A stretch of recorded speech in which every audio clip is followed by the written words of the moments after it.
Bueno, buenas tardes a todos, tanto nuestros asistentes desde Perú como de Chile. Les damos la bienvenida a esta nueva actividad conjunta de la Cámara de Comercio Peruana-Chilena y de la Cámara Chileno-Peruana de Comercio sobre un evento que en la terminología de Stefan Zweig, digamos, podemos titular como uno de los momentos estelares, en este caso de la historia de Chile, por su importancia y cuyas consecuencias se están recién manifestando. Así que contamos acá con dos espectaculares analistas, pero antes de eso están también presentes nuestras autoridades, el presidente de la Cámara Chileno-Peruana de Comercio y el representante del directorio de la Cámara de Comercio Peruano-Chilena, a quienes damos la palabra para que introduzcan esta actividad.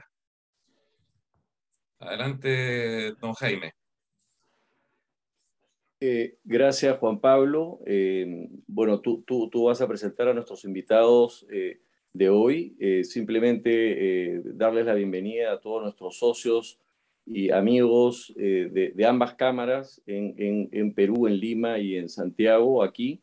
Agradecerles a todos por la participación y bienvenidos todos. Juan Enrique, por favor. ¿Qué tal? ¿Qué tal? Buenas tardes a todos.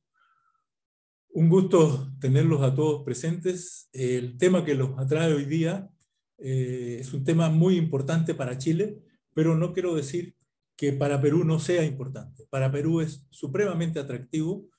Precisamente he tenido varias conversaciones estos días con algunas personas bastante involucradas en la política peruana y están muy interesados en los sucesos que han ocurrido ahora en Chile. La verdad es que el tema, como digo, es apasionante para nosotros y también es un tema que lo entiendo sumamente difícil. En mi opinión, este tema es hoy día, pero no es lo mismo que lo que pudo haber sido hace 2 días atrás y creo que tampoco será lo mismo en 2 días más. O sea, el trabajo que tienen nuestros exponentes hoy día es bastante difícil. Prever qué puede suceder en Chile y, por supuesto, qué otros problemas puede traer para la región, principalmente, bueno, lógico para Chile, pero también para Perú. Les deseo la mejor de las opiniones.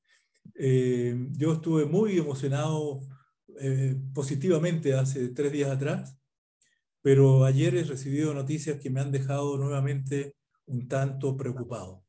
Espero que la intervención de nuestros expositores, Ian y Carlos, nos den alguna luz para qué puede suceder en el futuro, tanto en Chile como en la región.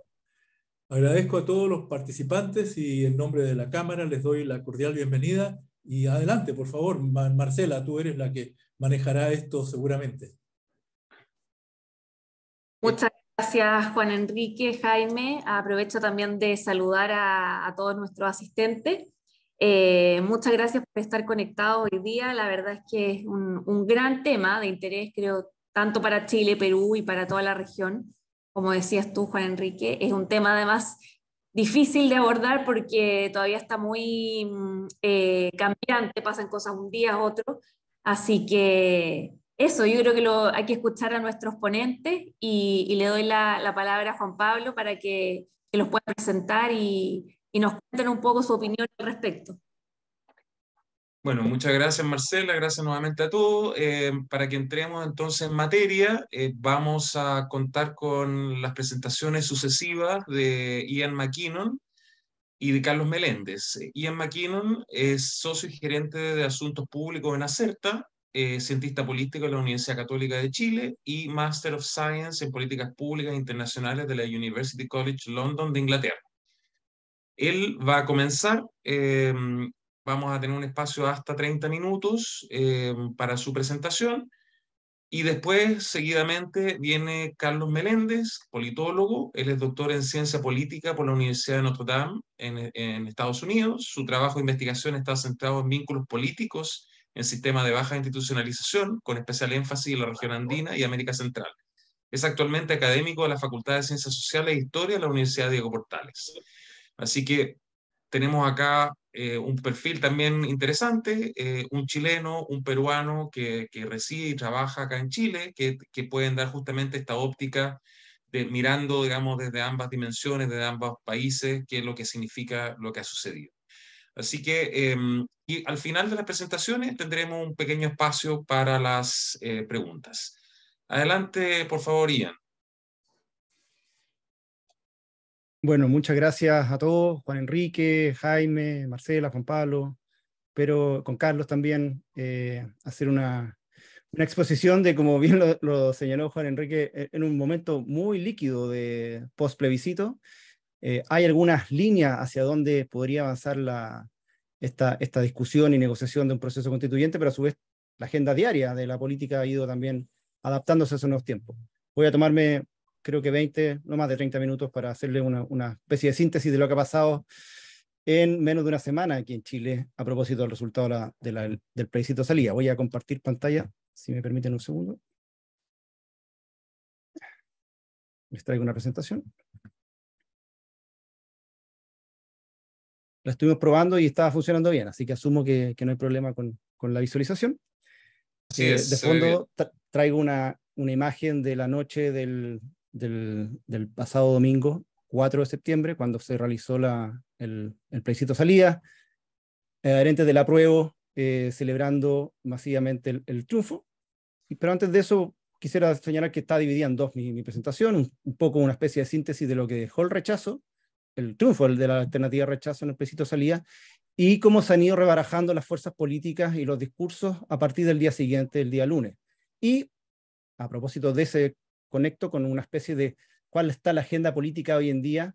Por supuesto que está el proceso constituyente abierto, pero la dinámica de la gestión de los asuntos de la agenda pública diaria también se ha ido un poco adecuando a este resultado. Parto con la primera parte, que es como el triunfo, el rechazo y el día después. Quiero ser bastante sintético en cuanto a resultados y lo que deja. Asumo que muchos han leído alguna cosa, voy a tratar de no llenarlos con mucha información. Hay un montón de antecedentes aquí, se puede analizar desde perspectiva electoral, qué sé yo, política, sociológica, etcétera, etcétera.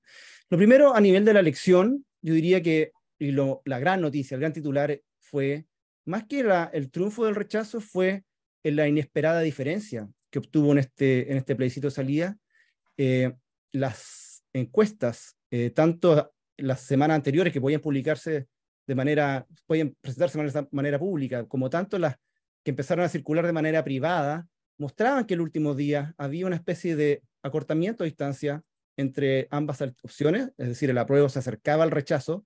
Desde abril, digamos, el rechazo se mantenía como la opción favorita en las encuestas, pero nadie o ninguna encuesta indicaba que la diferencia iba a ser tan amplia, 61,8% versus 38,14%. De hecho, en el cierre de la campaña en la ciudad de Santiago, el día jueves anterior a la elección, se reunió, según los cálculos de los organizadores, cerca de 500,000 de personas en la cierre de la campaña del apruebo, en claro contraste con ese mismo día, unos pocos kilómetros más lejos, en la campaña, el cierre de la campaña del rechazo, no más de 500 personas en un evento más bien alejado, difícil acceso, daban como un ánimo de que el apruebo podía dar vuelta a la situación. Pero bueno, eso no ocurrió. De hecho, votaron más personas por el rechazo en este plebiscito salida que los que votaron apruebo en el plebiscito de entrada. Esto tiene una explicación quizás mecánica también, es porque en esta elección se debutó por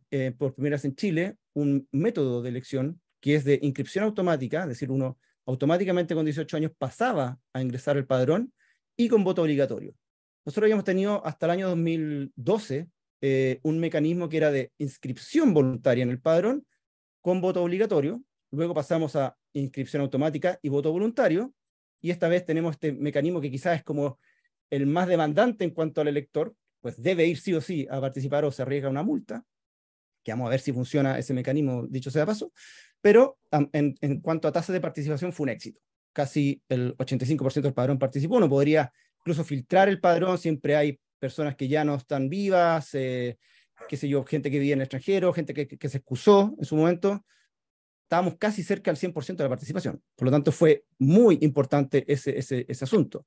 Y en cuanto al apruebo, la sorpresa aquí está, que, bueno, como les decía recién, se esperaba un resultado quizás más apretado, y solo en 8 comunas de las más de 350, si mal no recuerdo el número, de Chile, triunfó la apruebo. De hecho, hay un argumento o una demostración de que incluso las comunas con mayor índice de pobreza, que uno tendería a haber pensado que podrían estar inclinadas hacia el apruebo por el listado de derechos sociales que se venían incluyendo en el proyecto constitucional, en su mayoría se inclinaron hacia la opción rechazo, con altas tasas de participación también, que era también una diferencia en el modelo electoral chileno, donde las comunas de mayores ingresos, en promedio, tendían a tener una tasa de participación más alta.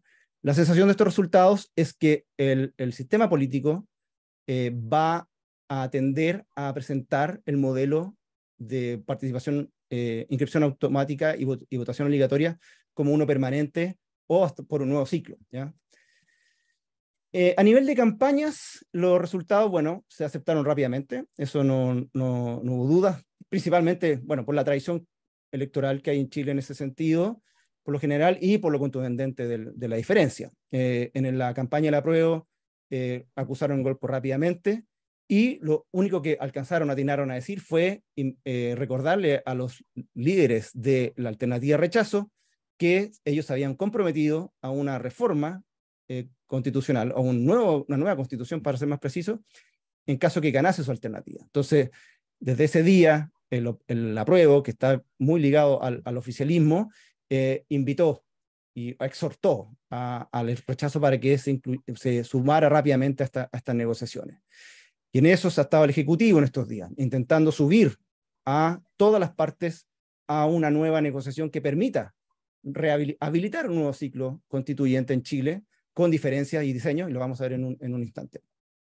Los grandes damnificados, quizás, desde la perspectiva de la élite política, son los voceros y caras que estuvieron con el apruebo, pues hoy día se les asocia con esta derrota masiva, y puede que tengan consecuencias. Voy a mencionar solo uno, que es la actual diputada por el Partido Comunista, Carol Cariola, que una vez asumido el gobierno, se le indicaba como quizás la principal referente del oficialismo en el Congreso, y aspiraba, o aspira en realidad todavía, en octubre a asumir la presidencia de la Cámara Baja, en un acuerdo administrativo que se selló en marzo con todos los partidos de oposición y algunos partidos no asociados necesariamente con todo el oficialismo y no necesariamente asociados con la oposición, como el Partido de la Gente. Hoy día está en duda, o algunos parlamentarios están poniendo en duda que sea ella la nueva presidenta de la Cámara por esta vinculación tan cercana a una campaña que fracasó. En el rechazo, por su lado, que reúne a nivel de espectro de partidos, desde la centro-izquierda hacia la derecha, bueno, no se esperaban tampoco este resultado tan masivo. Uno podría hablar de elementos de la campaña que fueron exitosos, ahí hay mucho debate y creo que no se va a cerrar hoy día. Hubo harto trabajo en terreno, tuvieron harto financiamiento también en cuanto a donaciones para financiar la campaña. Vocerías que se alejaron de los líderes tradicionales de derecha que tienden a generar cierto rechazo en el electorado. Del apruebo podrán acusar también que hubo elementos de difusión de fake news, que algunos derechos que estaban consagrados en el proyecto constitucional, ellos los torcieron. Bueno, todo ese debate está presente y creo que va a dar para largo para llegar a una conclusión final. Pero sí, el rechazo aquí se anota, no solo para el proceso constituyente, sino que para la agenda electoral, política diaria, una idea. El modelo y el diseño del gobierno actual, de maximalismo y de refundación y de reformas profundas, se acabó. Por lo tanto, el gobierno tiene que empezar a mirar este resultado como un signo de advertencia de que su hoja de ruta original ya no es posible de realizar en el país porque la gente no está de acuerdo con ella. Disculpa, Ian, que la presentación está en modo, se ven todas las láminas, falta, parece que ponerle el modo presentación. ¿Están viendo ahora todas las láminas? Como, tú me dices ya, está viendo la diapositiva siguiente. Sí. ¿Eso? Sí, o sea, se ven como todas las láminas abajo y se ven las dos, digamos. No sé ya te si es entiendo. por... Sí, el modo de presentación. Dame un segundo. Voy a Vemos las cambiar 4 y las 5, digamos. Sí. Dame un segundo. Mira, lo habíamos probado. Sí, ahí sí. No, falta... Deme todavía 30 segundos, lo voy a compartir. Sí, por supuesto. Para irme a la segura.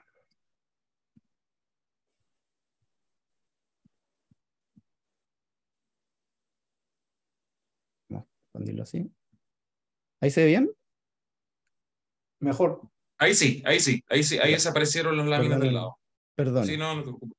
Es que entre medio, digamos, a mí enredó la pantalla, por eso no sabía, pero ahí me Sí, dijeron. no hay problema. Ya. Y termino diciendo que el Ejecutivo, bueno, acusó el golpe rápidamente, hizo un cambio de gabinete, que lo vamos a mencionar también, y está tratando de entender cuáles son los programas y políticas que debe empujar en este nuevo ciclo, asumiendo además que son minoría en el Congreso. Eso ya era un hecho desde que tomaron el gobierno en marzo. Y en el Congreso entienden que retoman cierto poder, estuvieron bien cuestionados, incluso la propia Convención Constitucional llamaba a eliminar el Senado, el proyecto, a transformar una segunda cámara como una especie de cámara revisora, pero solo para un listado más acotado de temas, no una cámara espejo como está hoy día. Por lo tanto, se entiende que los líderes del Congreso Nacional hoy día tienen un peso adicional, especialmente el presidente del Senado, pues ahí es donde se está viendo los temas que se van a diseñar en el nuevo proceso constituyente. Déjeme cambiar de lámina. Ahí, razones para explicar el resultado hay múltiples, hay varias columnas, varios analistas que han enlistado muchas cosas. Yo traigo 4 solamente para mencionar algunas. Primero, la participación, ya lo mencionamos. Y aquí hace el contraste con el plebiscito de entrada, que fue en el mes de octubre del año 2020, con un padrón más pequeño que participó por múltiples razones, especialmente la pandemia. La derecha salió muy derrotada. Y después con la elección de los convencionales, que es aún más, de hecho perdió la posibilidad de tener este famoso tercio que le hubiera permitido bloquear ciertas iniciativas en la convención. Pero cuando se completó el padrón electoral, el universo de electores en Chile salió a votar el pasado domingo 4 de septiembre, quienes se han entendido como derrotados fueron aquellos que se les conoce aquí en Chile como el octubrismo, que es ese modelo como de reivindicación de la épica y de la estética y de ciertos mensajes del estallido social de octubre de 2019. Mucho del contenido del proyecto constitucional está inspirado como en esa idea de refundación, maximalismo, que, bueno, fue generando cierto castigo por parte del electorado a la medida que fueron conociéndose los artículos que se iban aprobando en el proceso. Los grandes ganadores de este ciclo, bueno, la democracia, es decir, fue una fiesta electoral la de ese pasado domingo, y el servicio electoral que funcionó nuevamente de maravilla en cuanto al conteo. A las 4 o 5 horas después de cerrar las mesas ya teníamos un claro resultado o una clara tendencia de la elección. El texto también nos sedujo, eso ya es parte de las conclusiones. Durante la campaña unos podían decir que eso era cierto, pero como con el diario El Día Lunes, no puede decir que no tuvo efecto. Aquí esto lo conversamos en una charla pasada en cuanto a lo cargado que era hacia la política identitaria, cómo los muchos convencionales eran más bien representantes de un asunto, de una agenda en específica. Sol Serrano hizo una gran columna hace unos días que señaló como esta agenda de manifiestos de ONG que fueron básicamente instalados como texto de la convención. Es un punto interesante. Y esto, cruzado también con la situación económica del país, creo que en el electorado generó ruido, mucho ruido, y tendió a favorecer a la opción del rechazo.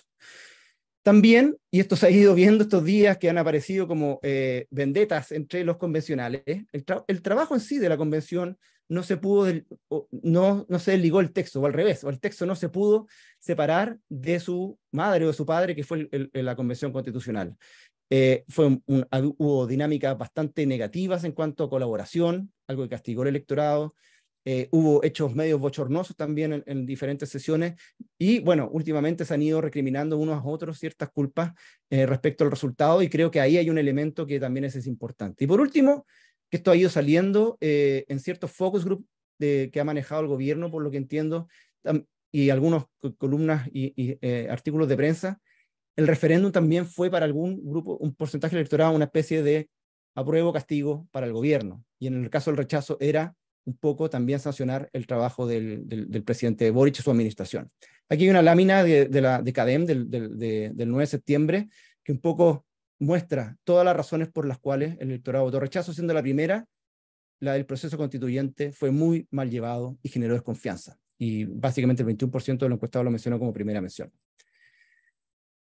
Este resultado también está ajustando un poco el clivaje del sistema de partidos en Chile. Esto tenía una animación, pero lo vamos a hacer así sencillo nomás. Son 3 niveles. El superior un poco venía con como con el resurgimiento de la democracia en Chile, desde principios de los 90. Teníamos una concertación de partidos en la centro-izquierda que tendía a ampliarse un poco hacia el centro. Teníamos a la izquierda extraparlamentaria, en ese momento el Partido Comunista, que era el gran referente de la más hacia la izquierda de la concentración, no participaba en los gobiernos, no tenía representación parlamentaria, y la derecha, que un poco se refugiaba tras los contundentes resultados del plebiscito del 88 y la elección de Elwin, Frey después, en defender un poco los pilares de su legado. Luego, con la llegada quizás de Michelle Bachelet y su nueva mayoría, esta puzzle se recompone en algo, entra el Partido Comunista a ser parte del gobierno, consigue representación parlamentaria, y la derecha tiende a ampliar su rango de visiones en cierto modo, con un grupo más liberal, o que se origina liberalmente, con Joaquín Lavín en su momento, antes, con esto de ir hacia el centro, de los problemas reales, como que abre su espectro de discurso electoral, más se mantenía una izquierda que estaba afuera del sistema, muy, muy crítica de los modelos de la concertación, y ese rebarajuste cae quizás con Gabriel Boric, con la generación de Prodignidad, que va hacia el gobierno.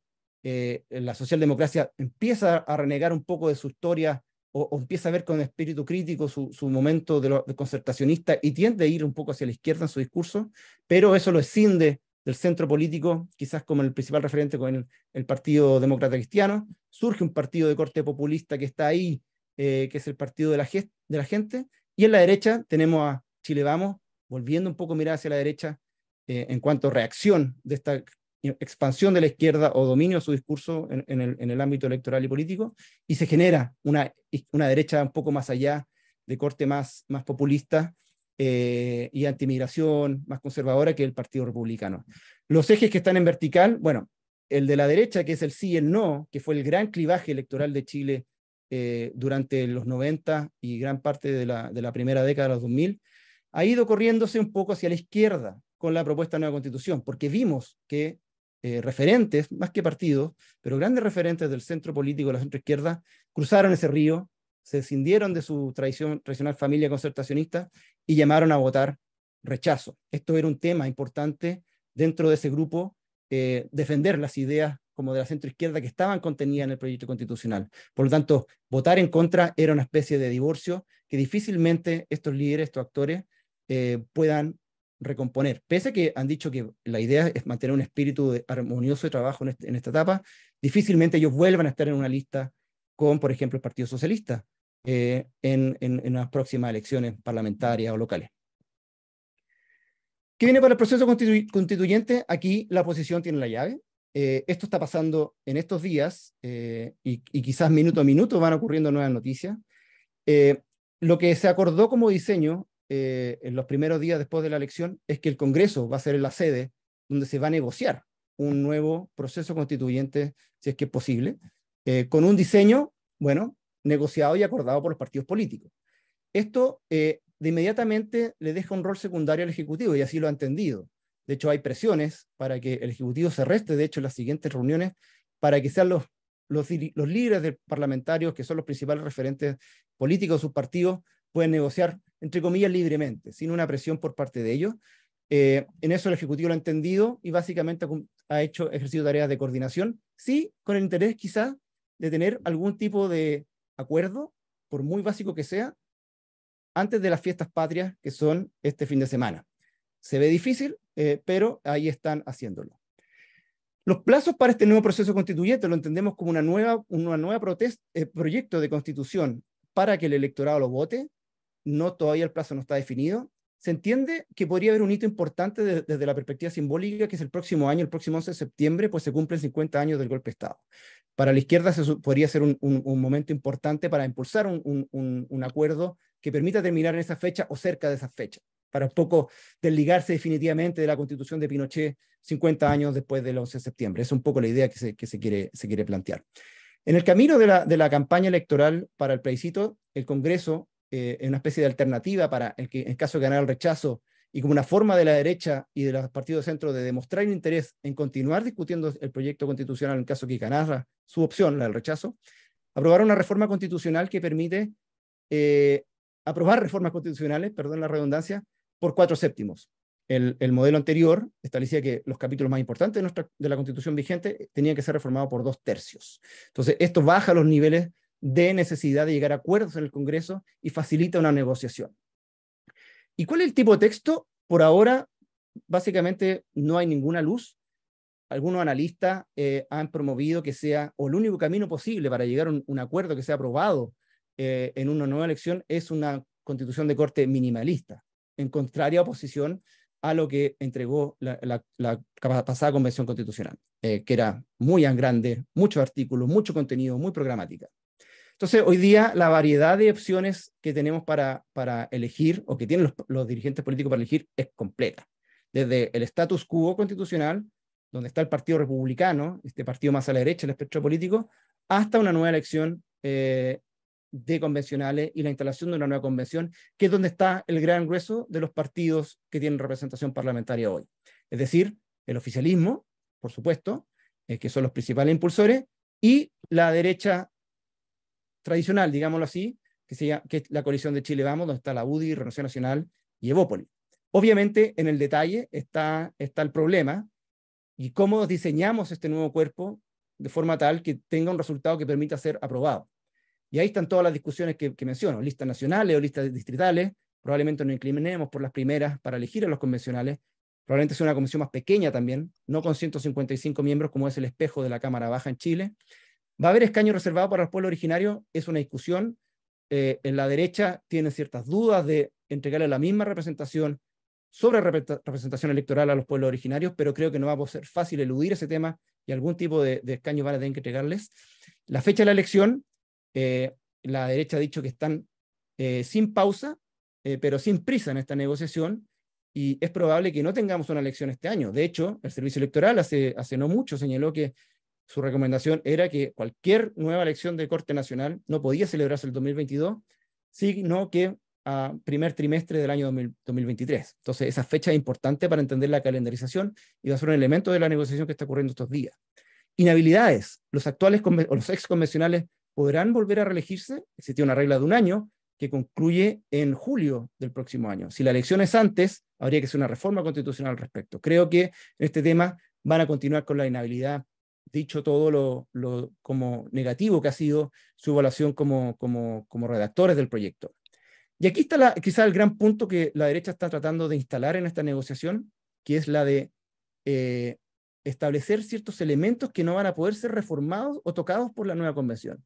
Eso existía en el acuerdo original que activó el proceso constituyente pasado. Tenemos que mantenernos como una democracia, un modelo democrático, republicano, los tratados internacionales tienen que respetarse. Yo creo que la lista de temas que va a proponer la derecha en ese sentido va a ser más amplia. Es decir, la autonomía del Banco Central, la protección de la propiedad privada, entre otros temas, ¿ya? Esa negociación, que todavía no la conocemos, no ha aparecido la derecha con esa lista, pero probablemente ocurra en los próximos días, va a ser quizás un elemento de tensión entre el oficialismo y los sectores de derecha. ¿Y qué ha pasado estos días? Ha habido, aparentemente, la derecha ha acusado cierta ansiedad por parte del oficialismo de entregar luces de que esto está avanzando. Y ayer salieron señalando que se había llegado a una especie de acuerdo previo, con 5 puntos, que son los que están señalados aquí bajo la Convención 100% electa. Paridad de género en su composición, que hubiera una especie de comité de expertos que asesorara a los convencionales en cuanto a la redacción de normas. Hay una especie de revival en Chile en la opinión pública por los expertos, y con un plebiscito de salida obligatorio. ¿Qué ha pasado? Justo hace un poco rato, la derecha acusó recibo de este como especie de adelantamiento de un acuerdo y se bajó de una reunión que hubiera ocurrido mañana en este mismo tema, y ya invitó al oficialismo a que retomen las conversaciones después del 18 de septiembre, para el jueves 23, si mal no recuerdo. Y le pidió al gobierno, de paso, que no participara de estas negociaciones. Es decir, está poniendo todas sus condiciones arriba de la mesa porque sabe que sin ellos no se puede llegar a un acuerdo. Por lo que yo he entendido y he escuchado, los líderes de la derecha están todos en la línea de abrir un nuevo proceso constituyente. Ir por un status quo o alguna reforma por parte del Congreso no va a ser bien recibido por la ciudadanía, y es probable que cualquier tipo de proyecto en eso, si es que va a ser plebiscitado, termine con ciertos niveles de incertidumbre en caso que pueda ser rechazado. ¿Cuál es el desafío de los liderazgos de los partidos de la derecha? Uno, mantenerse ellos de manera homogénea con un solo discurso. Aquí ha habido ciertas diferencias entre Javier Macaya y Francisco Chaguán en cuanto a los timings, pero que denota cierta diferencia en cuanto a cómo manejar el proceso. Y segundo, a las bases. Hay grupos todavía algo silenciosos, especialmente en la UDI, que no están de acuerdo con reabrir una nueva convención y argumentan una serie de cosas. Los costos, que no va a quedar buena, que ya fue tan contundente el resultado electoral que no se hace falta una nueva convención, y están hoy día ellos, vía encuestas de opinión, focus group, etcétera, averiguando qué es lo que quiere la gente. No quieren volver a equivocarse en ese sentido, proponiendo un diseño que pueda ser mal recibido y genere una especie de mala partida para un nuevo ciclo. ¿Ya? Solo muestro la regla de los 4 séptimos. Esto es interesante porque esto es un trabajo que hizo un centro de estudios que se llama acá un Holster, que ha ido puntuando las votaciones de los distintos representantes, tanto en la Cámara Alta como en la Cámara Baja, y da cuenta que basta con, desde la UDI por la derecha hasta el Partido Socialista por la izquierda, para reunir los 4 séptimos en la Cámara de Diputados. Y de hecho, en la Cámara Alta, en el Senado, puede que no sea ni hasta necesario contar con el Partido Socialista en esta mesa. Obviamente ellos se van a subir a un acuerdo que implique una nueva convención, pero los partidos que están afuera de estos dos, de este grupo de 4 séptimos, entienden que no tienen la llave para cerrar una negociación, por lo tanto tienen que ser muy hábiles en conseguir los puntos que necesitan. Cierro con una sola lámina respecto a la nueva agenda y qué ha pasado con el gobierno de Gabriel Boric en estos días. Lo primero que ocurrió tras el contundente resultado, y era algo que se esperaba, fue el cambio de gabinete. El diseño del cambio de gabinete era la duda. Si hubiera ganado la prueba, quizá era un diseño diferente al cual tenemos hoy día. ¿Y qué pasó? Bueno, Gabriel Boric creo que de manera hábil reconoció esa noche, la noche de la elección, que el resultado fue contundente, que el pueblo de Chile habló y que ya no estaba, y que estaba algo cansado de maximalismo, fue la palabra que señaló, y que ahora había que preocuparse de los temas que realmente le preocupan. Seguridad pública, el estado de la economía, ahí lo menciono, medidas de proinversión que se apuntale a la economía. Estamos viviendo momentos muy difíciles en ese sentido y se espera que el próximo año sea aún peor. La relajación de medidas sanitarias del COVID se ha planteado también como una necesidad de la gente. Por lo tanto, el gobierno está sondeando y ponderando estas agendas para tratar de lanzar o relanzar su gobierno. Tiene que mostrar hechos concretos para señalar o mostrar signos de que está gobernando. Y el diseño del gabinete va un poco en ese sentido, de construir puentes con la derecha para conseguir acuerdos no solo a nivel constitucional, sino que también en la agenda legislativa, por así decirlo.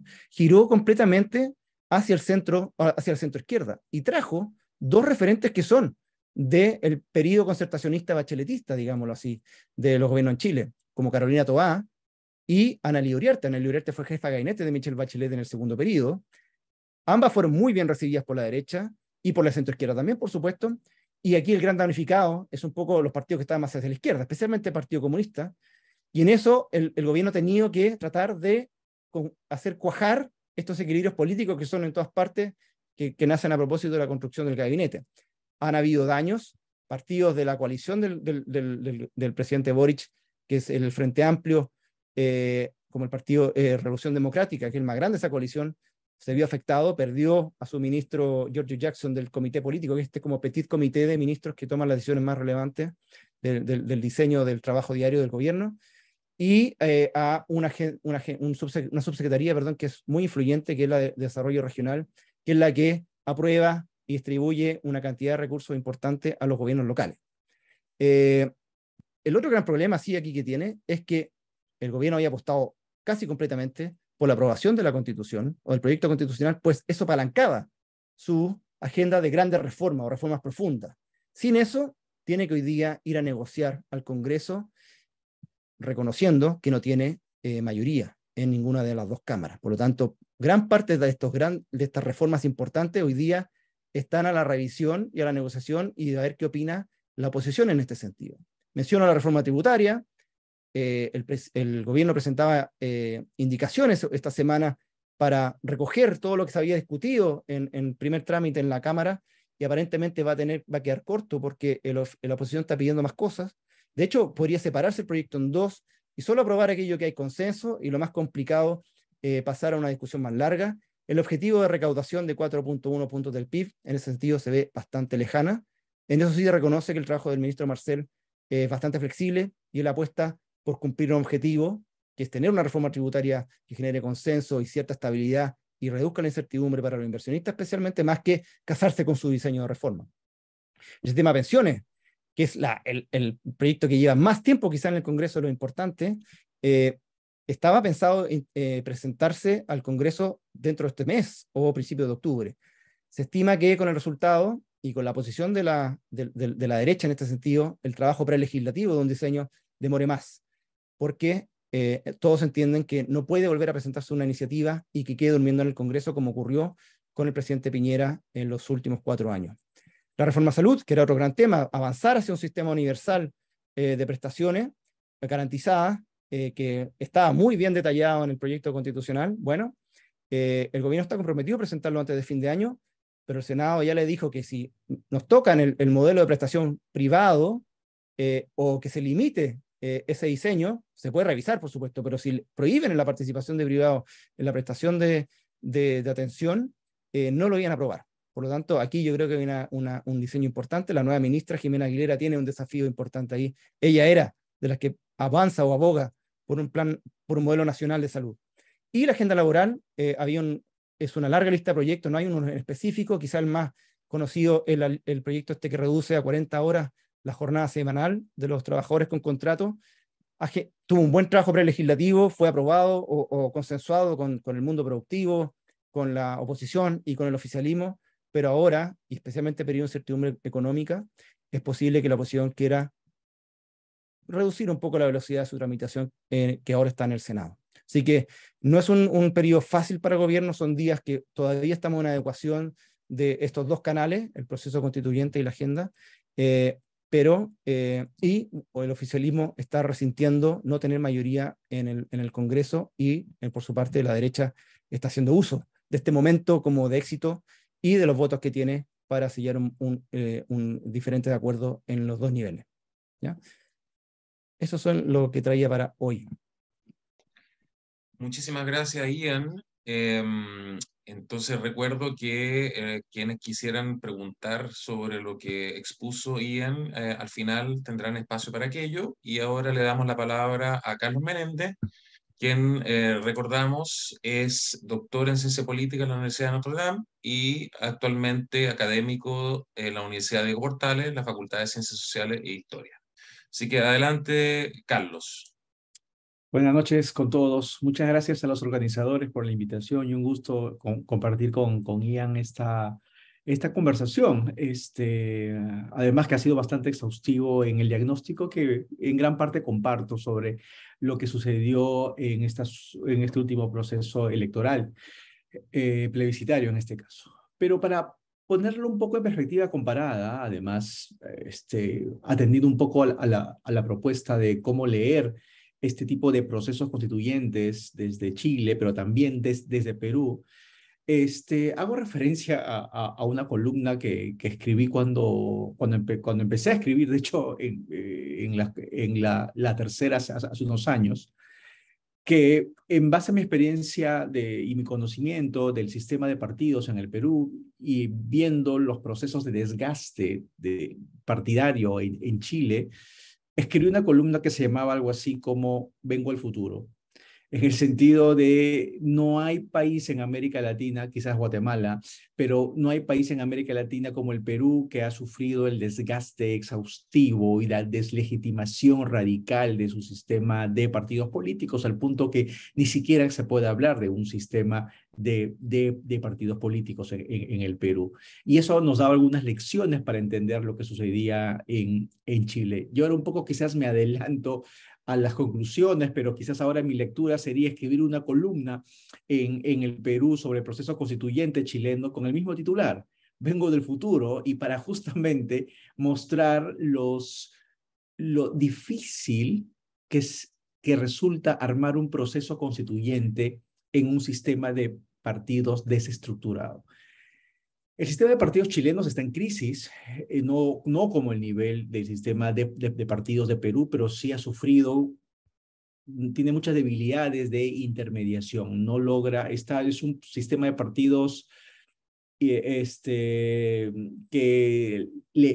levita sobre el suelo del tejido social, por decirlo de un modo. Esa es una de las características en común que tienen ambos sistemas de partidos. Pero también un problema de identidades, porque el hecho de que no tengan, los partidos no sean legítimos es porque sus identidades partidarias positivas han ido perdiendo cuerpo, pero no significa de que la gente no esté vinculada con la política.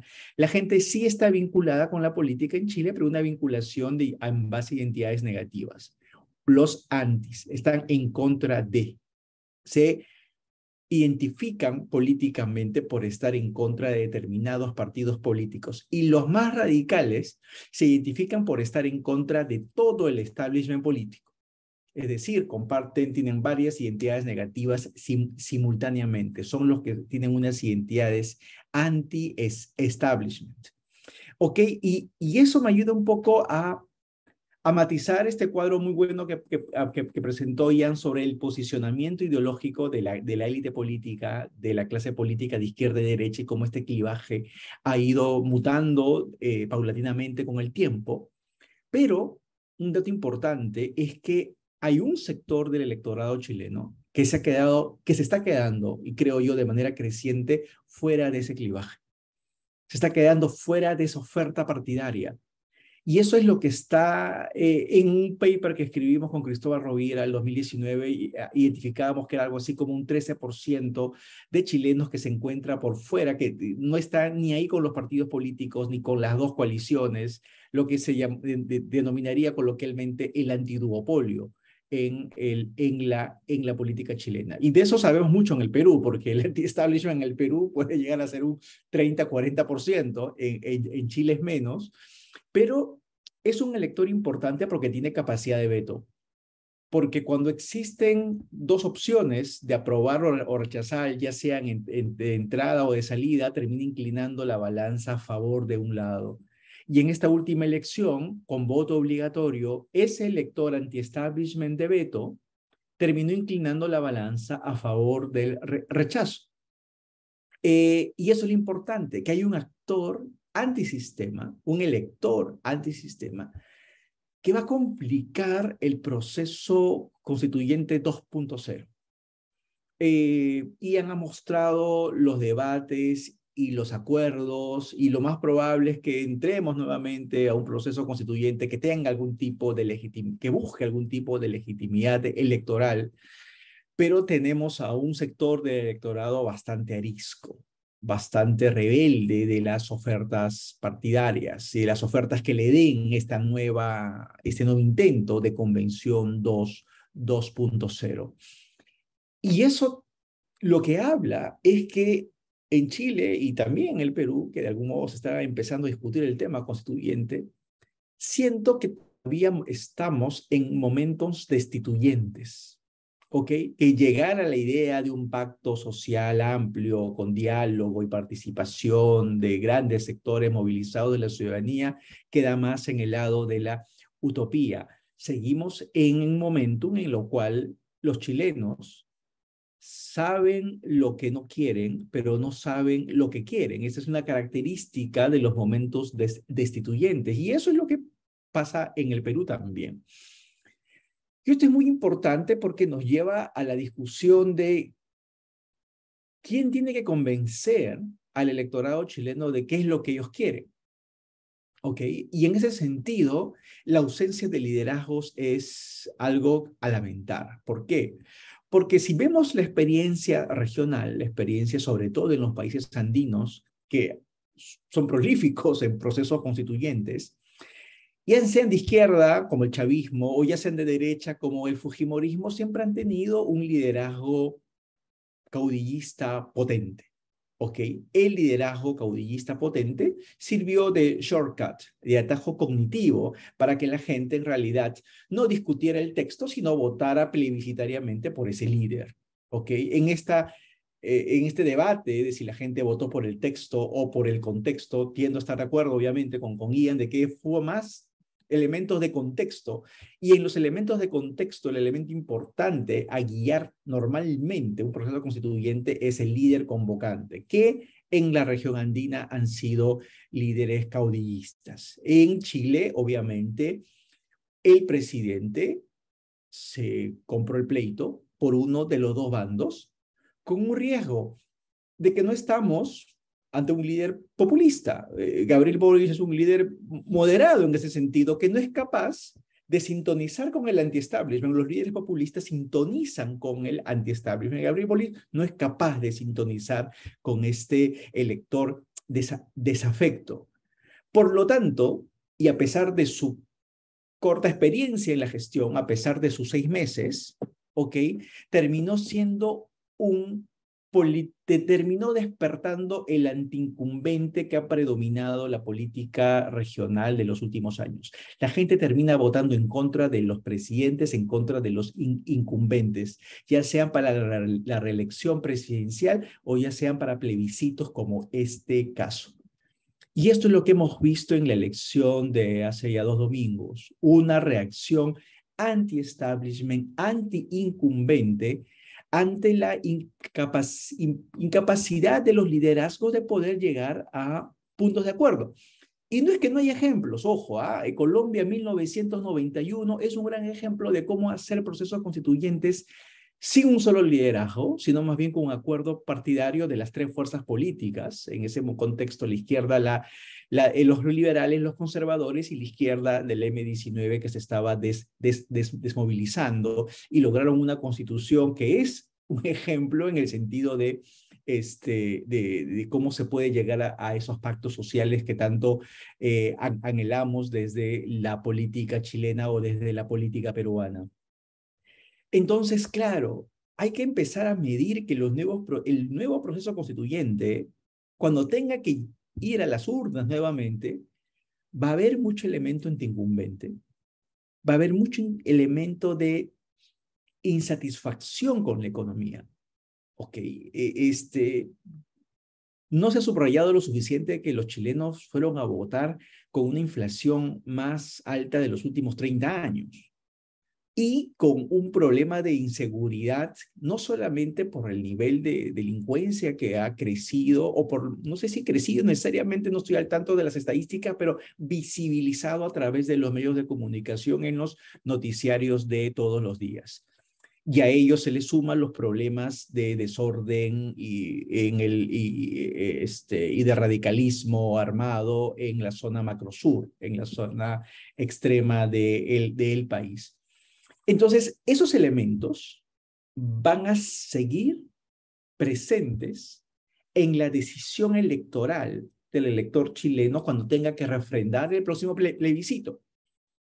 Como los liderazgos políticos, ahora parece que la pelota va a estar en la cancha de la oposición, un gran reto, no saben en lo que se están metiendo, porque tienen que saber lidiar con esos antis tan fuertes y con ese desgaste de la economía, con ese desgaste de la seguridad y con un Congreso de la República que no tiene pues altos niveles de apoyo y que es visto precisamente como una muestra del establishment y de la clase tradicional chilena, ¿no? Entonces, creo que ese reto permanece para este nuevo proceso. Sin embargo, quisiera también hablar de las consecuencias, de las consecuencias que ha tenido esta elección para Perú y para el vecindario, porque venimos de una ola de victorias de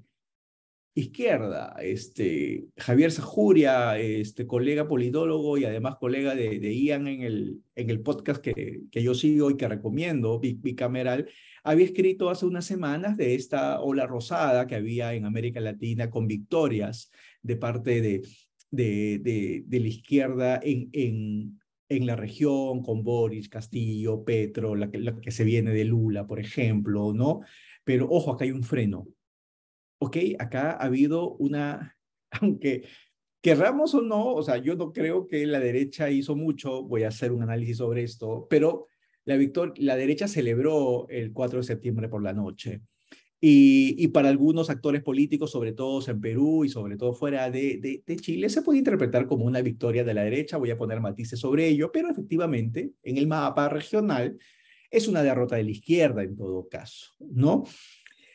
Y, y esto es muy importante para la región porque en Perú, que se está empezando a vivir una presión social de sectores radicales en busca de una nueva constitución, aquí hay nuevamente un ejemplo que puede vender Chile hacia el resto de los países, como, oye, fuimos un país que detuvo una constituyente de izquierda.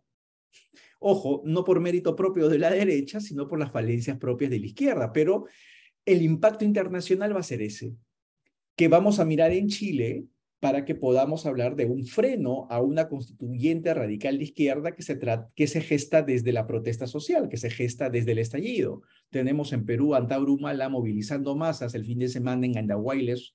Fue masivo y donde el tema constituyente estuvo en el speech de este líder, ya ni siquiera anti-establishment, este es extrasistémico, ¿no? Está por fuera del sistema. Entonces, vamos a empezar a ver, y estas son lecciones que hay que anotar, qué pasó en Chile para que perdiera la izquierda. Quiero poner el énfasis en que perdió la izquierda y no ganó la derecha, porque la derecha a veces ganó en algunos casos sin jugar, sobre todo la derecha más recalcitrante, la derecha con más anticuerpos. Hubo una derecha...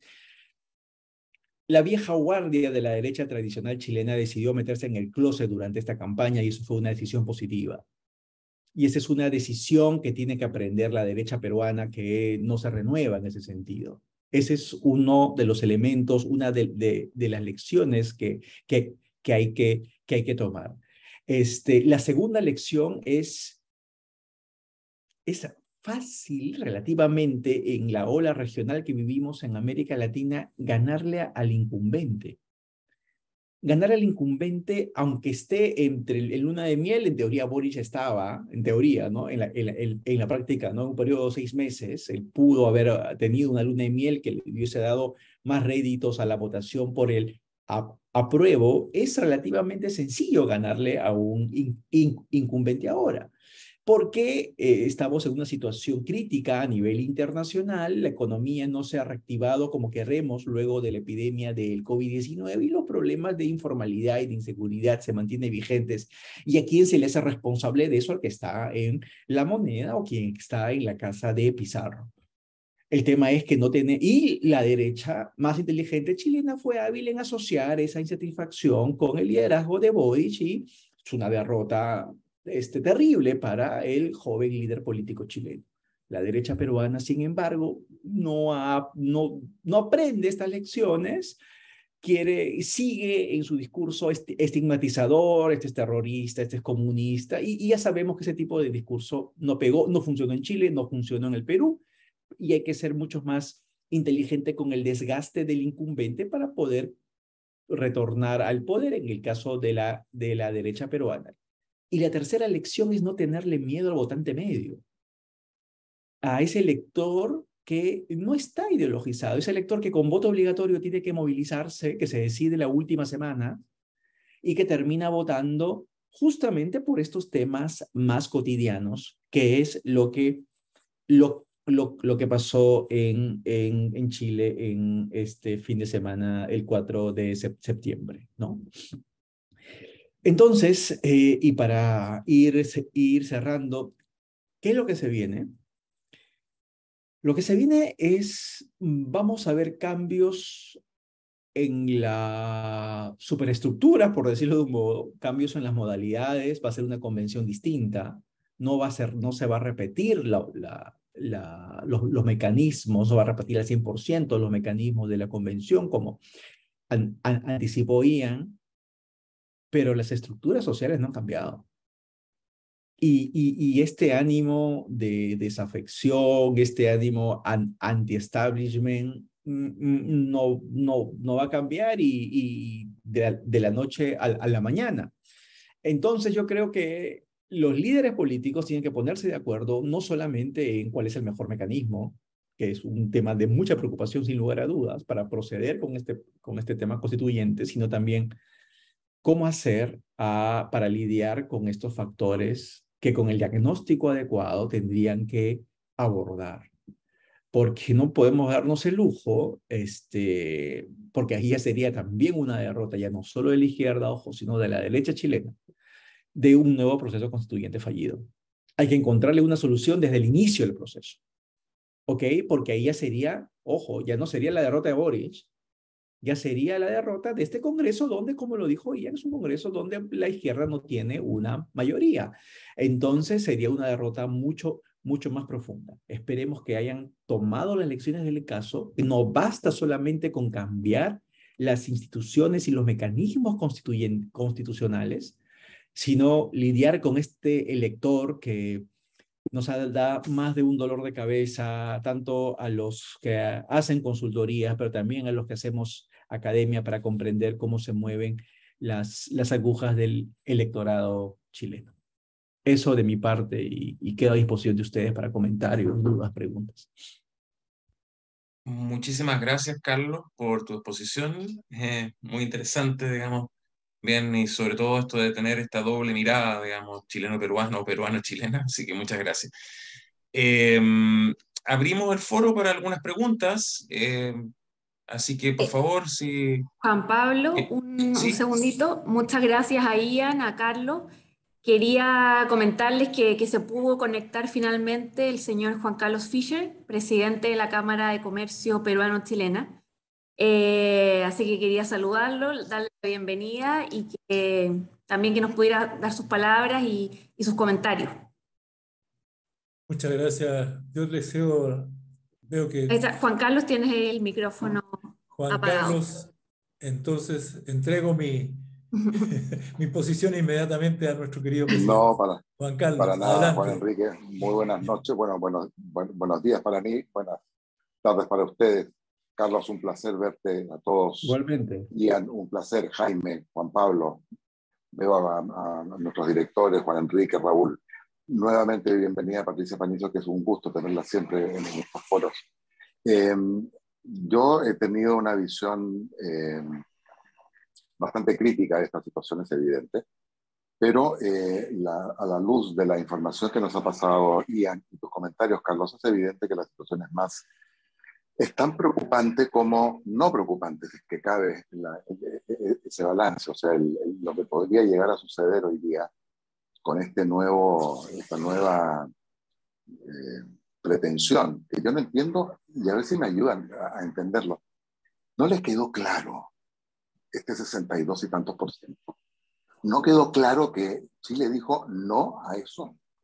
¿Cuál es el objeto de crear una nueva Asamblea Constituyente? ¿Por qué no bueno, he visto las declaraciones de los miembros de la UDI hoy día con estas reuniones que están teniendo con el Estado, que yo lo encuentro absolutamente impresentable desde mi punto de vista personal. Porque a mí me da la impresión de que la ciudadanía es otra cosa lo que pretende. Dijo no a lo que se hizo, que fue un trabajo claramente negativo, pero volver a lo mismo, el costo social, el costo económico. Estamos viendo lo que está sucediendo con la violencia hoy día en Chile, que se ha recrudecido especialmente en los jóvenes. No termino de entender qué cosa no les quedó clara, Ian, Carlos, tanto al gobierno como a la oposición. Hoy día yo no encuentro que esto sea, para empezar, un gran triunfo de la derecha de ninguna manera. Esto es un anti lo que sucedió. Y eso parece que tampoco lo tienen claro, de un lado ni del otro. Escuchar a la señora Carmen Hertz, por ejemplo, es un placer. La señora le echó la culpa a la prensa. Esto es un tema de los grupos económicos millonarios que han mentido en todo lo que sucedió. En ningún minuto se ha visto por el lado de ese partido, especialmente un mea culpa, sobre el resultado, que ya no le voy a poner epíteto porque ya me cansé. Que me critiquen, que yo diga que la convención que la he leído, dicho sea de paso, toda, la constituyente o lo que se pretendió como constitución, mejor no la vamos a flexibilizar. Bueno, en concreto, ¿quién no entendió esto? Carlos y Ian. Se lo pongo a los dos. Si quieres parto yo, Carlos, Sí, el orden, como de la ¿no? mirada de la... de la élite política un poco. Yo creo que están, todavía no entienden qué pasó un poco. Me cuelgo de lo que dice Carlos. Aquí hay muchas dimensiones que ocultan o están detrás de un resultado contundente. Hay una columna interesante de Baza, Carlos Baza, que fue Jaime Baza, perdón, que fue el vicepresidente de la convención, en el primer ciclo que publicó el día de hoy en un sitio que se llama El Mostrador, que trata desde la mirada del apruebo, le pone diferentes caras al rechazo. Yo creo que tiene un punto. Hay diferentes electores que fueron y votaron rechazo el día 4 de septiembre. No fue solo el texto, como traté de demostrar, hay múltiples razones y hay otras quizás que son de más raigambre, más profunda, de tipo sistémica, como señalaba Carlos. Lo que está tratando hoy día hacer el sistema político es no volver a equivocarse en este tema, y el no volver a equivocarse podría ir desde no abrir un nuevo ciclo. Creo que hoy día el número de dirigentes políticos y algunas bases que están por esa opción es más bien menor, hasta, bueno, reabrir un nuevo ciclo, porque entienden también que el Congreso, como poder constituyente, o el cuerpo que ha retomado ese poder constituyente, tampoco está muy legitimado en cuanto a aprobación política. Entonces, creo que lo mencioné, están hoy día, primero, tratando de medir esto como puedan, con mucha rapidez, focus groups, encuestas, entrevistas, para ver qué es un poco lo que quiere la ciudadanía. Ojalá puedan llegar a una conclusión en ese sentido. Creo que lo único claro hoy día es que había una crítica fuerte hacia la convención y que había una especie de endorsement o castigo, en este caso, al gobierno, y que los expertos deberían tener un rol. ¿Qué rol? No lo tenemos claro. Yo creo que están confundidos, por eso también la derecha ha pedido más tiempo, porque sabe que está comprometida con entregar algún tipo de opción, pero tiene algún grupo de base tratando de como detener este ciclo, ir más calmado, y lo que digan hoy puede que redunde también en los ciclos electorales que vienen. La idea de que la derecha no va a cumplir su promesa de continuar con este proceso, yo creo que se la pueden sacar en cara en los próximos años cuando tengamos elecciones locales y parlamentarias. Sí, a ver, la mayoría de chilenos votó en contra de Boric, sin lugar a dudas, en contra de la propuesta constituyente,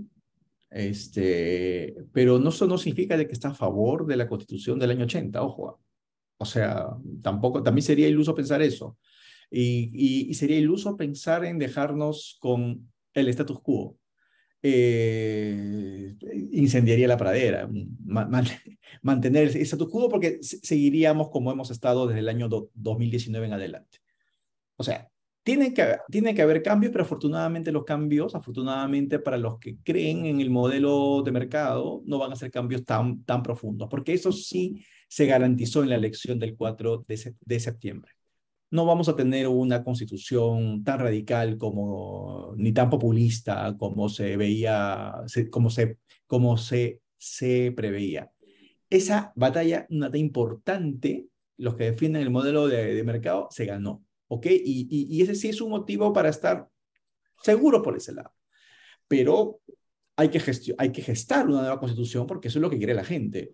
Y porque estos procesos de crisis tienen que proceder, tienen que aterrizarse con una nueva constitución, quizás no refundacional, pero sí con reformas. Son muy importantes las reformas, son muy importantes las terceras vías. El gradualismo es algo que hay que verlo desde la izquierda, ya le he dicho Lagos a Boric, pero también desde la derecha. No podemos quedarnos con la constitución en Chile, no podemos quedarnos con una constitución del año 80 porque está deslegitimada. Y en ese sentido, pero no significa de que va a haber, y también se deslegitimó la opción opuesta, extrema, que presentó la convención. Hay que encontrar ese punto medio que sintonice con estos ánimos anti-establishment que lamentablemente tienen capacidad de veto a nivel de elecciones, ¿no? De acuerdo al convenio que se firmó entre todos los partidos hace un par de años a raíz del estallido, vamos a dejarlo ahí con el nombre estallido nomás,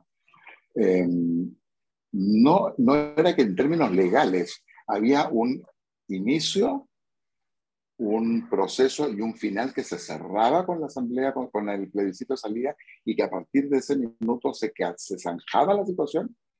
¿No es ilegal hoy día pretender hacer una nueva asamblea constituyente?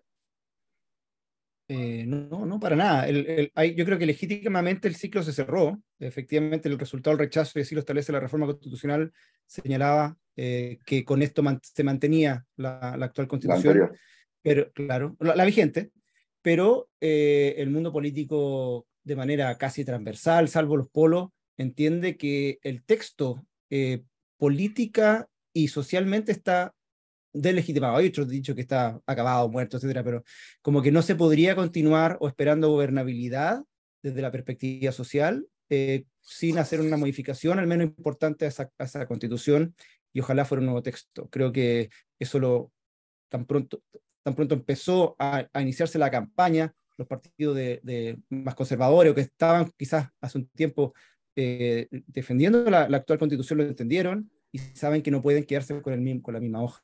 Se instaló como tema la reforma constitucional o una nueva constitución en la especie de mapa de acción política en Chile.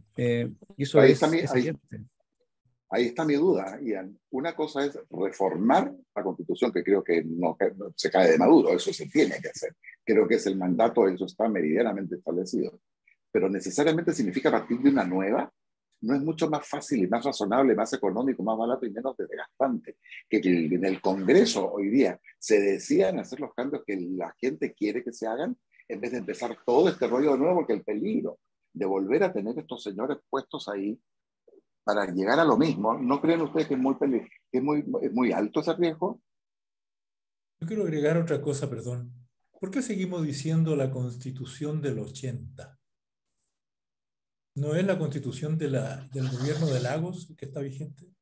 Bueno, sí, de acuerdo con la precisión, muy bien. Sí. Perdón, solamente. Aparte, no, estoy de acuerdo con todo lo que dice Juan Carlos también. De acuerdo, fue un lapsus. Bueno, que es más fácil hablar siempre de la Constitución de Pinochet. Si supieran los detractores del señor Pinochet, que lo han tenido vigente muchos más años de los que últimos pesos, nunca en mi vida he visto un entierro tan largo yo.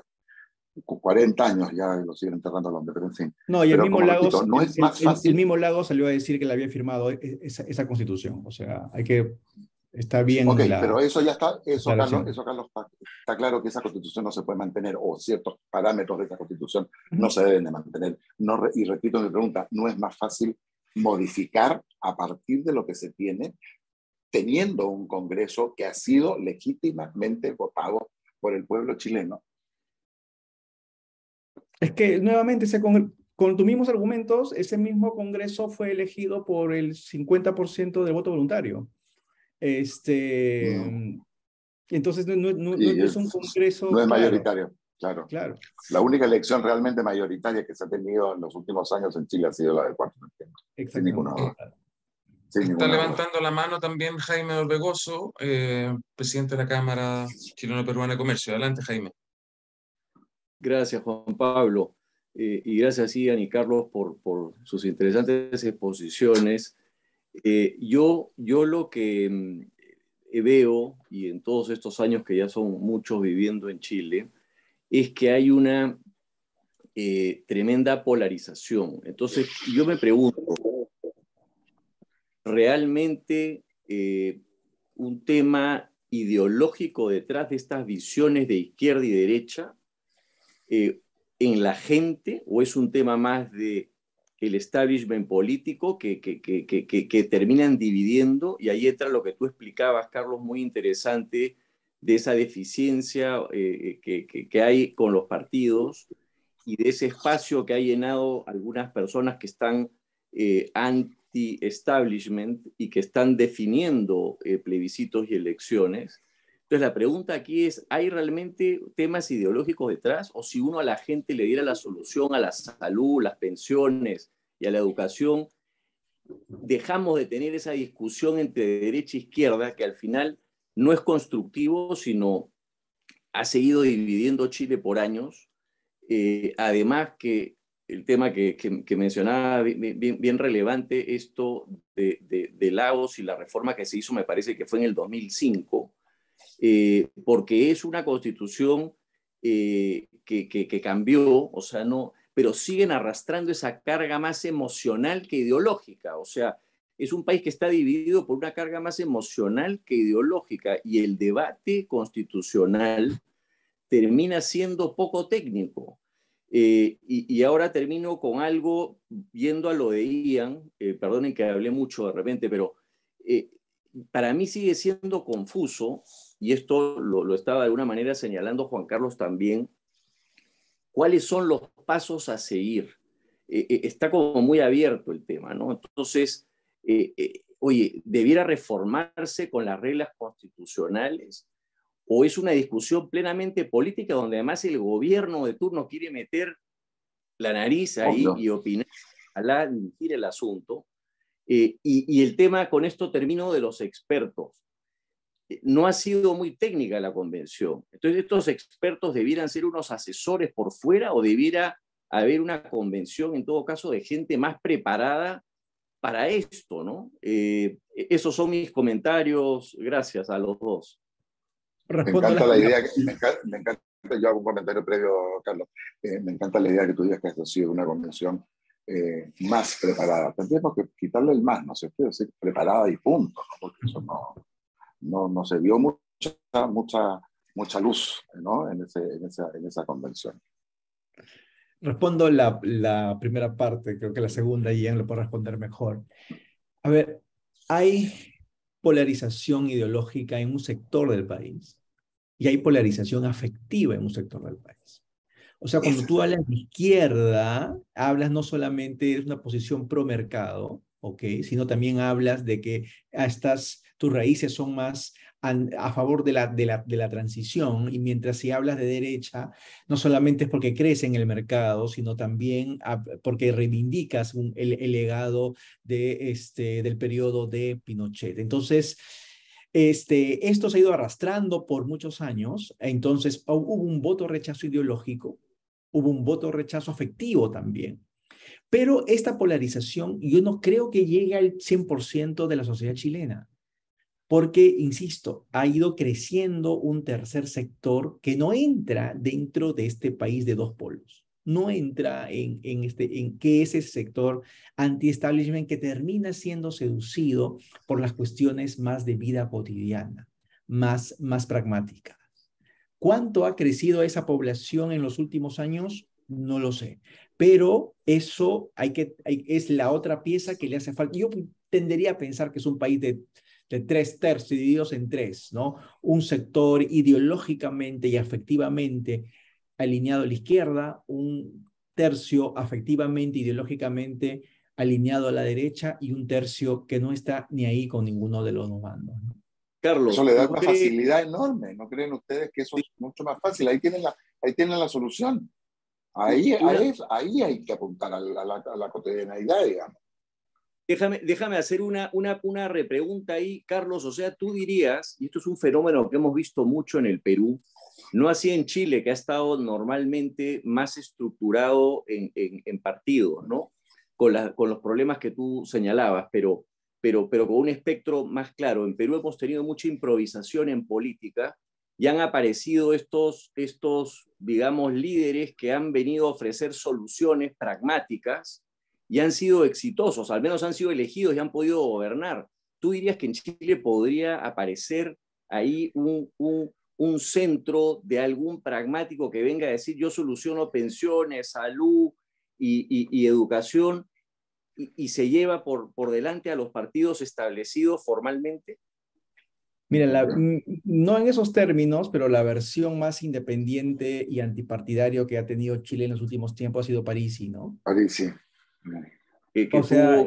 La elección de Parisi yo suelo decir que ese momento de la elección de los convencionales y el voto tipo Parisi es el momentum peruano que tuvo la historia electoral chilena de los últimos tiempos, ¿no? Votando por Luego tuvo un momentum francés, ¿no? Votando por Boric en contra de la derecha, ¿no? Pero ese momentum de votar por Parisi, de votar por estos convencionales que se disfrazan de animes, ¿no?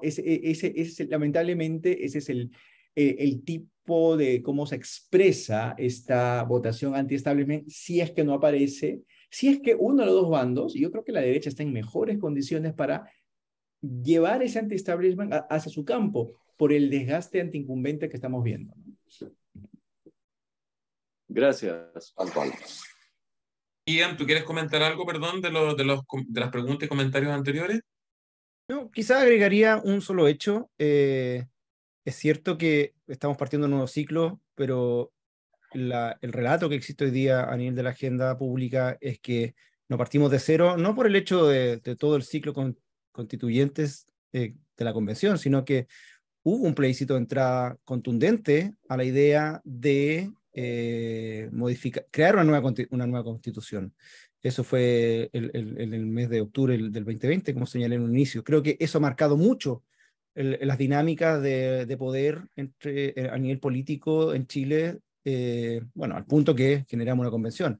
Creo que ese antecedente no lo están obviando, no lo pueden obviar fácilmente, y es un poco la bisagra de las conversaciones que hay hoy día. Efectivamente se pueden hacer reformas a la Constitución actual, podría ser solo el Congreso, podría ser un comité de expertos elegido por los partidos. Tienen que, creo, los líderes de los partidos buscar el mecanismo que sea que mayor legitimidad pueda recibir por parte de la ciudadanía. Y me parece que los anteriores no llevan a un buen camino. Creo que el modelo de un grupo elegido al menos, o con una salida de plebiscito donde ratifique el electorado la propuesta, es por donde se va a mover este diseño, no mucho más allá.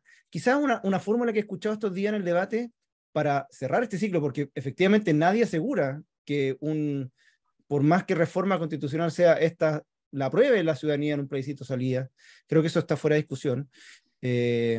Asegura el triunfo. Quizá una fórmula de cerrar este ciclo para que esta sea la última vez de esta generación de revisar estas discusiones, en vez de tener un plebiscito salida que diga aprueba o rechazo el hipotético nuevo proyecto, set de reformas, como termine siendo, o después diría apruebo este proyecto o apruebo quedarme con la Constitución Pinochet, Lagos, como quieran llamarle. Ahí podría haber un camino, es una apuesta que podría haber y podría estar en el diseño de estas negociaciones que van a ocurrir a nivel del Congreso. Y cierro diciendo que este ciclo de negociaciones no se puede extender mucho tiempo. Creo que no va a llegar más allá de finales de septiembre, principio de octubre. Estoy haciendo una apuesta. Los partidos no pueden dedicarle a esto muchos días. La ciudadanía creo que está esperando un resultado. Creo que hay focos de violencia que han ocurrido, no los mencioné en estos días a propósito de grupos estudiantiles. Ahí podría sumarse perfectamente algunos movimientos sindicales, organizaciones de personas sin vivienda, que son de fácil convocatoria para estas fuerzas, y pasarnos a un momento no de estallido. No, creo que estamos un poco lejos todavía de eso, hay bastante cansancio y la gente busca certidumbre en estos días, pero sí de focos de inseguridad, con unas policías debilitadas, algo de legitimada a propósito del estallido, y ahí entraríamos un foco de inestabilidad que no solo castiga al gobierno por ser ellos los responsables de la seguridad pública, sino también a la oposición por no empujar una agenda que pueda, no sé, generar cierta certidumbre en cuanto a este proceso. Muchas gracias. No sé si queda alguna pregunta o comentario final, y si no, damos término a... perdón, Patricia, ya para cerrar. Yo quería nomás hacer una pregunta o a Carlos ahí, no sé, creo que a Carlos finalmente, un alcance en relación, a mí me ha llamado mucho la atención lo que han crecido las redes de programas o comentarios, programas de YouTube, cosas que la gente ha subido en relación a principalmente de centro derecha o gente común, pero muchos programas de nuevas figuras de centro derecha, mucho trabajo de los convencionales de derecha, que en mi opinión eran los más preparados, versus los de la izquierda, que se notaba que son muy radicales, muy de ultra izquierda, muy totalitaristas, y eso, ese crecimiento de programas que antes yo no lo había visto antes de Boric, por lo menos ahora hay cada vez más. La pregunta es si eso tú crees que influye también en lograr que las personas, digamos, ese centro, esa gente común, digamos, que quiere vivir en paz, que quiere un bien común, un sentido común. No necesariamente es derecha o izquierda, pero finalmente vendrían a ser centro-derecha, se dan cuenta de las mentiras que normalmente dice la izquierda para ganar votos, y estos nuevos personajes, como por ejemplo Pancho Rego, como por ejemplo Cantuarias, la Magdalena Mervirá, muchas figuras jóvenes de centro-derecha, derecha, han logrado que la gente tenga más reacción en relación a comprarse cualquier cosa de un lado o de otro. ¿Tú crees que eso influye en algo y eso va a seguir creciendo, en mi opinión, el tema de las redes? Antes era solo la izquierda, ahora tú ves muchas cosas derechas, ¿o no? Patricia, estoy plenamente de acuerdo con tu observación, porque además lo he mencionado en algunas reuniones que he tenido con empresarios peruanos cuando hablan de la derecha peruana, y la comparación me es inevitable. Cuando uno entra a ver, primero que la derecha chilena se ha renovado generacionalmente, Sí. pero también ha renovado un discurso, ha renovado una forma mediática. O sea, yo les mostraba me puse a revisar las redes sociales de jóvenes dirigentes, no tan jóvenes, tienen 40 años los dirigentes de la derecha. Ya, pues no te pongas etario con ese cuento, Carlos, tampoco, porque de jóvenes de 40 años estamos hablando aquí entre todos Salen en sus redes sociales con perritos, salen con sus mascotas, han dejado el discurso, en cambio uno ve a ese mismo grupo de dirigentes en el Perú y están diciendo terrucos, están diciendo comunistas, están atacando, y así no se ganan elecciones ahora. Si tú quieres llegar a este elector anti-establishment, desafecto, que está lejos de los discursos ideológicos, tienes que hablarle en cosas más cotidianas. Y no sé, pues, revisa que el perfil de Instagram de Jaime Belolio o de Caterina Martorell y salen con un perrito. ¿Qué pasa? Hay una correlación entre la derecha renovada y los perritos, no sé. Pero lo que hoy quiero decir es que es efectivamente eso. Hay un cambio en el lenguaje, menos Hablan más de ideologizado. ideas también, Carlos, ¿no? Hablan Y más a eso de iba. Sí, y es que a antes eso no iba justamente, hablaban. ¿no? Exactamente, buscando aproximarse con un discurso firme, pero no tan anti los emblemas tradicionales. Estoy de acuerdo contigo con O la sea, lectura que por lo menos apelando al subjetivamente funciona. sentido civil, al Sí, sentido común, sí. a decir, oye, es mejor pararte ante una luz roja, es civilidad. Yo creo que eso es el discurso que ha llevado a que la gente reaccione y diga, no, pues no quiero plurinacionalidad, De no acuerdo, de quiero acuerdo. que porque antes no entendían nada. Hay un efecto ahí, entonces, ¿opinas tú? ¿Sí? Sí, lo he visto. Qué bueno. Gracias.